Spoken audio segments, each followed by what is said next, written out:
പാലക്കാട് ജില്ലാ ഭരണകൂടത്തിന്റെ നേതൃത്വത്തിൽ സാമൂഹ്യ നീതി വകുപ്പ്, കേരള സാമൂഹ്യ സുരക്ഷാ മിഷൻ മുതലായവയുടെ സഹകരണത്തോടെ നടപ്പിലാക്കുന്ന സ്പർശം പദ്ധതിയുടെ ഭാഗമായുള്ള ശ്രീകൃഷ്ണപുരം ബ്ലോക്ക് തല ഭിന്നശേഷി ഉപകരണ നിർണയ ക്യാമ്പ് പൂർത്തിയായി.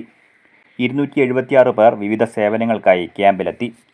ബ്ലോക്ക് പഞ്ചായത്ത് കോമ്പൗണ്ടിൽ നടന്ന ക്യാമ്പിൽ അലിംകോയുടെ സഹകരണത്തോടെ ഭിന്നശേഷിക്കാർക്കും വയോജനങ്ങൾക്കും നൽകുന്ന സഹായ ഉപകരണങ്ങളുടെ നിർണയം, ഭിന്നശേഷിക്കാർക്കുള്ള UDID തിരിച്ചറിയൽ കാർഡ്, അനുബന്ധ അദാലത്ത്, ആധാർ എടുക്കുന്നതിനും പുതുക്കുന്നതിനുമുള്ള സൗകര്യം, ലേണിംഗ് ലൈസൻസ്, രജിസ്ട്രേഷൻ സൗകര്യം മുതലായവയും ഒരുക്കിയിരുന്നു. KSSM ഒരുക്കിയ UDID അദാലത്ത് സൗകര്യം 89 ഭിന്നശേഷിക്കാരായ വ്യക്തികൾ ഉപയോഗപ്പെടുത്തി. ചെറുപ്പളശ്ശേരി നഗരസഭാ മേഖലയിലെ ഗുണഭോക്താക്കളും ക്യാമ്പിലെത്തിയിരുന്നു. ബ്ലോക്ക് പഞ്ചായത്ത് പ്രസിഡന്റ് സുനിത ജോസഫ് ഉദ്ഘാടനം ചെയ്തു. Vice president M. സൈദാലി അധ്യക്ഷത വഹിച്ചു. ക്യാമ്പിൽ അർഹരെന്ന് കണ്ടെത്തിയ 106 ഭിന്നശേഷിക്കാർക്കും 85 വയോജനങ്ങൾക്കുമുള്ള ഉപകരണങ്ങൾ 2 മാസത്തിനകം വിതരണം ചെയ്യുമെന്ന് അലിംകോ അറിയിച്ചു.